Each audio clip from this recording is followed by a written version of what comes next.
Assalamualaikum warahmatullahi wabarakatuh. Halo, kembali bersama dengan kami di channel ini. Semoga semuanya dalam keadaan sehat walafiat dan selalu diberikan rahmat oleh Yang Maha Kuasa. Oke, ada video yang mengulas tentang patriotisme, kemerdekaan dan konsep negara bangsa Malaysia, kemudian membandingkannya dengan Indonesia. Dan mari kita tonton dulu video-videonya.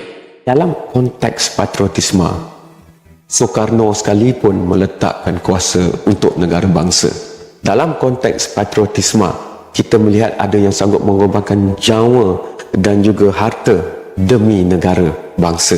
Dalam konteks itu, saya nak minta pandangan intelektual dua untuk melihat pada bagaimana mungkin kita melihat ke arah pembentukan politik baru sebagai sesuatu yang perlu sinonim dengan takrif, definisi dan ideologi negara bangsa era Kurun ke-21, kerana ia perlu jiwa besar bagi memasukkan runtunan-runtunan bicara wara atau diskurs yang kita sebutkan tadi. Tadi Kamaru ada menyentuh persoalan bagaimana Indonesia yang dilihat sebagai negara bangsa.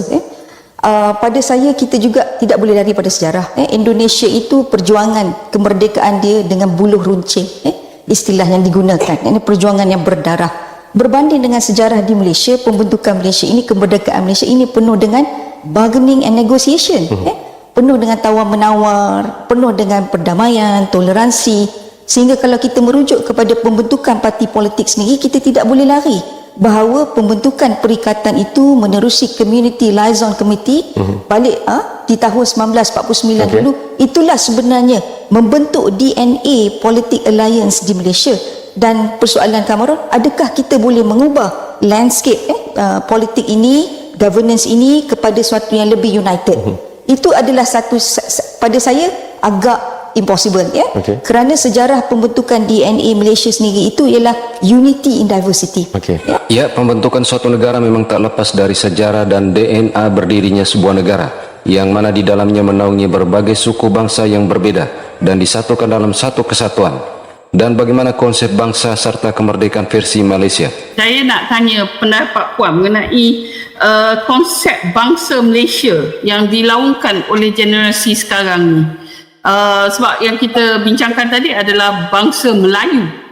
Apa pandangan Puan tentang bangsa Malaysia ni? Bangsa Malaysia ni bukan sepatutnya. Bangsa Malaysia ni tidak boleh ada. Tidak boleh ada, nombor satu. Nombor dua, mustahil kita boleh adakan bangsa Malaysia. Dan saya sebutkan tadi, ras-ras bangsa itu tak banyak. Katalah, bolehkah mereka sebut sebagai bangsa New Zealand? Tak ada. Tak ada dalam buku mana pun yang katakan bangsa New Zealand. Bangsa Singapura, adakah bangsa Singapura? Tak ada.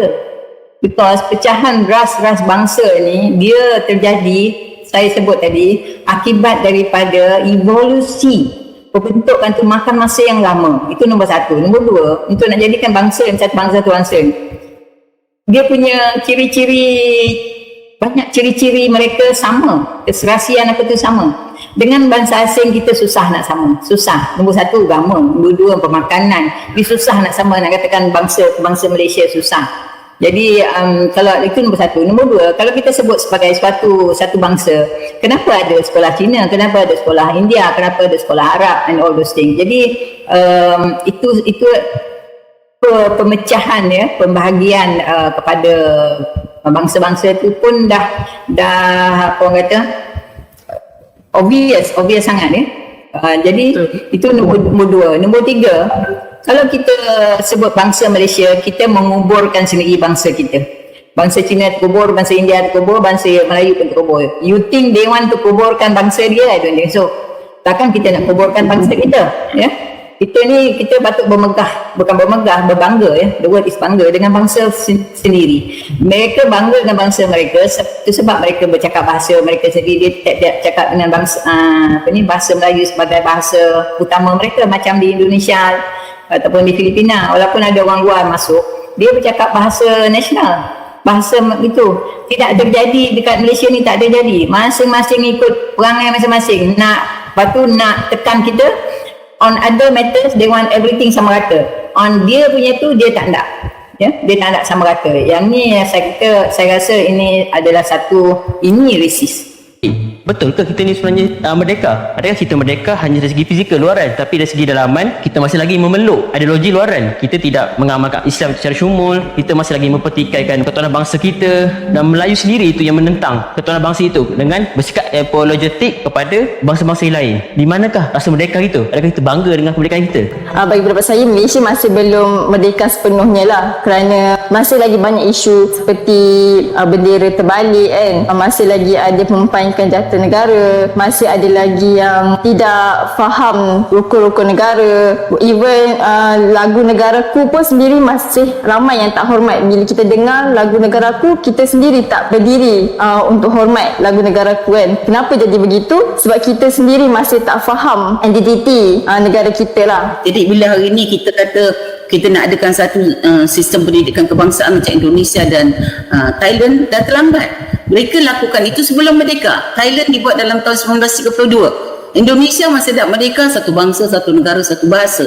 Sumpah Pemuda di 1928. Jadi bagi saya, benda itu dah dilakukan dulu. Tapi kita nak lakukan sekarang. Sedangkan kita dah biarkan dia bergerak dengan begitu laju, pantas. Dan sekolah-sekolah Cina kita tengok lebih hebat daripada sebuah universiti, sebuah polis kerajaan. Bagaimana mereka nak disalahkan? Ya, tapi mereka pun sebenarnya memang desak perkara itu, dan kedudukan politik atau pemimpin politik kita membiarkan perkara itu. Kemerdekaan ini bagi saya lah, dia adalah satu aspek yang paling besar tentang kehendak. Biasa kita kesentuh tentang orang yang belum merdeka ni hamba lah. Hamba ni memang dia punya kehidupan dia ataupun diri dia sendiri adalah seorang yang tidak ada kehendak hidup. Kerana kalau kita lihat dari sudut konsep, orang yang hidup dia dilahirkan sebagai seorang hamba, bila mana hamba ni dia tidak ada kehendak, jadi bila mana dia dimerdekakan, dia tidak mungkin hidup dalam keadaan yang betul-betul sepenuhnya merdeka walaupun dia telah dimerdekakan oleh Tuhan dia. Sebab hamba ni bila mana dia asas dia tak ada kehendak dalam diri dia, jadi menyebabkan dia tidak mampu untuk hidup secara bersendiri, dia tidak mampu hidup secara berdikari, dia tidak mampu untuk menentukan hal tujuan hidup dia sendiri. Jadi itu orang hamba walaupun dia telah dimerdekakan oleh Tuhan dia. Bila mana kita tengok dalam negara kita sendiri, adakah negara kita mempunyai satu kehendak? Adakah pemimpin kita ataupun masyarakat rakyat kita mempunyai satu kehendak yang bagaimana seharusnya negara kita menentukan cara untuk kita berpolitik, cara untuk kita berekonomi, cara untuk kita menentukan hubungan antara negara kita dengan negara luar. Jadi ini semua satu bentuk kehendak-kehendak yang perlu kita bebas dalam arti kata kita mempunyai satu hak yang sepenuhnya untuk kita tentukan bagaimanakah cara untuk kita bernegara. Itu maksud kemerdekaan yang bagi saya kita perlu betul-betul faham lah. Itu maksud sebenar merdeka. Ya, dari beberapa video ini memang dapat kita katakan konsep negara bangsa antara Indonesia dan Malaysia memang berbeda. Jika di Indonesia tidak lagi menganut bangsa-bangsa karena akan menjadi egosentrisme dan benih-benih perpecahan, sehingga yang ada hanya satu bangsa yaitu bangsa Indonesia. Di negara rakyat Indonesia mempunyai hak dan kewajiban yang sama dalam berbangsa dan bernegara yang berdasarkan tujuan yang sama dengan merangkul segala perbedaan yang terikat dengan loyalitas dan solidaritas umum dengan segala ciri-cirinya dan menjadi identitas bersama atau dikatakan identitas nasional. Memang diketahui untuk menuju sebuah negara bangsa yang ideal bukanlah proses yang mudah dan membutuhkan waktu yang panjang dengan tekad bersama dari seluruh lapisan rakyatnya. Dan usaha untuk membina semangat nasionalisme ini tidak pernah berhenti sampai kapanpun, karena perkembangan zaman dan kemajuan ilmu pengetahuan dan teknologi bisa menjadi momok yang mengancam rasa nasionalisme suatu negara.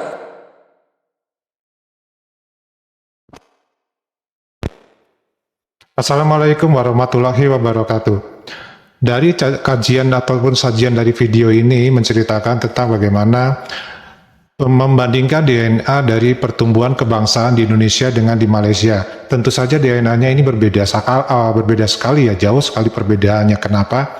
Karena Indonesia diceritakan di sini bahwa untuk bisa membuat suatu kebangsaan yang sampai sekarang bisa bertahan, itu adalah merupakan suatu rumusan yang dirangkum cukup lama, bahkan sebelum kemerdekaan Indonesia, yaitu dimulai pada tahun 1928 yang dikenal dengan Sumpah Pemuda. Sementara di negara Malaysia sendiri, untuk kebersatuan bangsa ini tidak dibentuk suatu komunite untuk bisa merumuskan tentang kesatuan bangsa, karena mereka langsung dari pihak sultan menemui kerajaan di Inggris untuk minta merdeka secara damai, sehingga mereka tidak membentuk suatu kesatuan untuk bagaimana bangsa ini berdiri, bangsa ini berjalan ke depannya. Itu mereka tidak punya visinya. Nah, inilah perbedaannya. Jadi DNA-nya di sini sudah berbeda, otomatis hasilnya sampai sekarang ini yang bisa dilihat tentu saja sangat jauh berbeda. Namun tidak ada kata terlambat sebenarnya bila Malaysia ingin merubah pola dari kebangsaan yang ada menjadi suatu kebangsaan yang bersatu padu. Bagaimana caranya? Ya mungkin ini sedikit saran. Mulailah dari hal-hal yang kecil, misalkan bagaimana pihak pemerintahan atau parlemen di Malaysia sendiri dari pendidikan anak-anak di sekolah itu mulailah untuk masalah kebangsaan ini bisa dilaksanakan suatu mata pelajaran, baik itu mulai dari tingkat dasar maupun sampai ke tingkat menengah, bahkan untuk ke university, baik untuk sekolah negara ataupun sekolah-sekolah yang dibina oleh bangsa-bangsa Cina dan India. Ini adalah hal yang sangat penting untuk menanamkan rasa kebangsaan itu kepada kaum muda. Kemudian dari sisi kepegawaian atau perusahaan, ini pun bisa dibuat aturan-aturan yang bisa mengarah ke arah kebangsaan. Memang tidak mudah, tapi ini bisa dilakukan secara bertahap. Dan di sisi dari parlemen ataupun dari kerajaan, hendaknya mulai merumuskan pola pikir yang sama bahwa kebangsaan atau satu bangsa itu penting untuk identitas dari bangsa itu sendiri, sehingga kerajaan-kerajaan, sultan-sultan yang ada ini bisa menyatukan visi untuk kebangsaan Malaysia itu sendiri ke depannya. Otomatis di sini harus menghilangkan ego masing-masing dari kesultanan-kesultanan yang ada. Dan tentu saja ini tidak mudah untuk dalam perumusannya, tidak bisa dalam waktu sebulan, 2 bulan, mungkin butuh cukup beberapa tahun ke depan untuk bisa menemukan visi yang sama. Tapi kalau tidak dimulai dari sekarang, mau kapan lagi? Apakah menunggu bangsa itu menjadi sirna yang selama ini diimpikan, diidam-idamkan itu akan sirna begitu saja tanpa ada usaha, tanpa ada perjuangan untuk mengarah persiapan ke arah kesatuan bangsa. Nah, kurang lebih seperti itulah gambarannya. Jadi tidak ada kata terlambat. Saya rasa itu saja. Wassalamualaikum warahmatullahi wabarakatuh.